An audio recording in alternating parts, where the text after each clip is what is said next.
বিছানায় পিঠ লাগাই নাই। আল্লাহর পয়গম্বর ডেকে বলতেছে, ও ভাই আবু বকর, এটা কি শুনাইলে? কই শুধু আমি তাই নয়, আমারও কন্যা এই 6 মাস ধরে আপনার জন্য রান্না করে, কিন্তু আপনি আসেন না।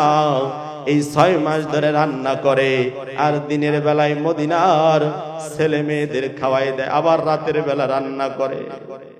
শুধু তাই নয় গো আল্লাহর পয়গম্বর, ওই যে উটটাকে নিয়ে আমি সফরে বের হব, হিজরতের সঙ্গে যে উট আমাদের সাথে যাবে, ওই উটটা এই 6 মাস ধরে গাছে বাঁধা, ওই উটটাও তার বিছানায় পিঠ লাগায় না। সুবহানাল্লাহ। আল্লাহর পয়গম্বরকে নিয়ে রওনা হয়ে গেলেন সিদ্দিকে আকবর। সিদ্দিকে আকবর একবার ডাইনে যায়, একবার বামে যায়। ও যুবক, ও বৃদ্ধ বাবা, কেমন মোহাব্বত করেছে সিদ্দিকে আকবর আল্লাহর পয়গম্বরের সঙ্গে। হিজরতের রাতে রওনা হয়েছে, একবার ডাইনে যায়, একবার বামে যায়, একবার সামনে যায়। আল্লাহর পয়গম্বর ডেকে বলে, আরে সিদ্দিকে আকবর ভাই, তুমি কেন একবার ডাইনে একবার বামে যাও, সামনে যাও কেন? আল্লাহর পয়গম্বর, আমি আপনার হিজরতের সঙ্গে হয়েছি, আমার কপাল বড় ভালো, আমার ভয় হয় ডাইনে আমি এই জন্য যাই, যদি ডান দিক থেকে কেউ আমাকে তীর মারে, আপনাকে যদি কেউ তীর মারে, যেন আমি আবু বকরের গায়ে ঢুকে যাই। সুবহানাল্লাহ। আবার বাঁ দিক থেকে যদি কোন তীর আসে, ওগো আল্লাহর পয়গম্বর, এই জন্য বামে যাই, ওই তীরটা যেন আমার শরীরে ঢুকে যায়। সামনের দিক থেকে যদি কোনো তীর আসে, ওই তীরটা যেন আমার শরীরে ঢুকে যায়। পিছন দিক থেকে যদি কেউ তীর মারে, এই তীর যেন আমার শরীরে ঢুকে যায়। আল্লাহর পয়গম্বর আবু বকরের গায়ে হাত দিয়ে বলে, আবু বকর, এটাও কি সম্ভব? তাইলে শুনে নাও, তোমার আমার এই হিজরতের শুরু হলো আমার সঙ্গে, আর এই হিজরত শেষ হবে জান্নাতে যে। সুবহানাল্লাহ।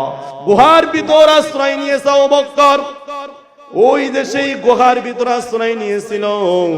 আল্লাহর পয়গম্বর বলতেছে, ওগো পয়গম্বর, আবু বকর বলতেছে, ওগো পয়গম্বর, আপনি একটু অপেক্ষা করেন, আমি আগে গুহাটা একটু পরিষ্কার করে নি। গুহা পরিষ্কার করেছে, নিজের জামা ছিঁড়ে ছিঁড়ে গর্তগুলো বন্ধ করেছে, তবে একটা গর্ত নিজের বুড়া আঙ্গুল দিয়ে বন্ধ করেছে। যে মাকসাদটা আপনাদেরকে আমি বুঝাইতে চাই, বুড়া আঙ্গুল দিয়ে বন্ধ করে রেখেছেন। আল্লাহর পয়গম্বর সিদ্দিকে আকবরের এই পা মুবারক অর্থাৎ আপনার উপরে মাথা রেখে ঘুমাইতেছে, আর ওই যে ছিদ্রটা বুড়ো আঙ্গুল দিয়ে বন্ধ করে রেখেছিল, ওই জায়গা দিয়ে একটা সাপ, কেউ কেউ বলেন 500 বছর, কেউ কেউ বলেন 100 বছর ধরে ওই গুহার ভিতরে একটা সাপ অপেক্ষা করতেছিল। কি অপেক্ষা করতেছিল জানো? এই ঘটনা পরে বলতেছি।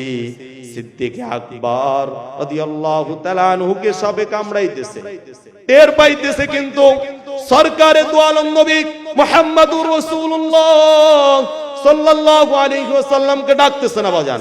যদি ডাকে আমার পয়গম্বরের ঘুম নষ্ট হবে, আমার পয়গম্বরের ঘুমের সমস্যা হবে। এমন সময় আবু বকরের বিশেষ শরীরটা পুরো নীল হয়ে গেছে, চক্ষু মুবারক থেকে পানি পড়েছে আল্লাহর রাসূলের মুখের উপরে। যখন পানি পড়েছে, এমন সময় আল্লাহর পয়গম্বর জেগে গেছে। জাগার পরে ডেকে বলতেছে, ও আবু বকর, কান্না করো কেন? আল্লাহর পয়গম্বর, এই গুহার ভিতরে একটা বিষাক্ত সাপ ছিল, ওই সাপটা আমাকে কামড়াইতেছে, কিন্তু আপনার ঘুমের নষ্ট হবে, আপনার ঘুম ভেঙে যাবে, আপনি কষ্ট পাবেন, আপনি ক্লান্ত। এই জন্য আমি আবু বকর আপনাকে টের পাইতে দেই নাই, আপনাকে আমি বুঝতে দেই নাই। আল্লাহর পয়গম্বর ওই জায়গায় থুতু লাগায় দিলেন, বিষ পানি হয়ে গেল। সুবহানাল্লাহ। এবার সাপ উঠছে গর্ত থেকে। এই সাপ, আল্লাহর পয়গম্বর সাপকে শাসন করতেছে। এই সাপ, এই জালেম সাপ, তুই কেন আমার আবু বকরের শরীরে কামড় দিলি, কেন আক্রমণ করলি? সাপ বলতেছে, ওগো আল্লাহর পয়গম্বর, আমি আপনার আবু বকরকে কামড়াইতেম না।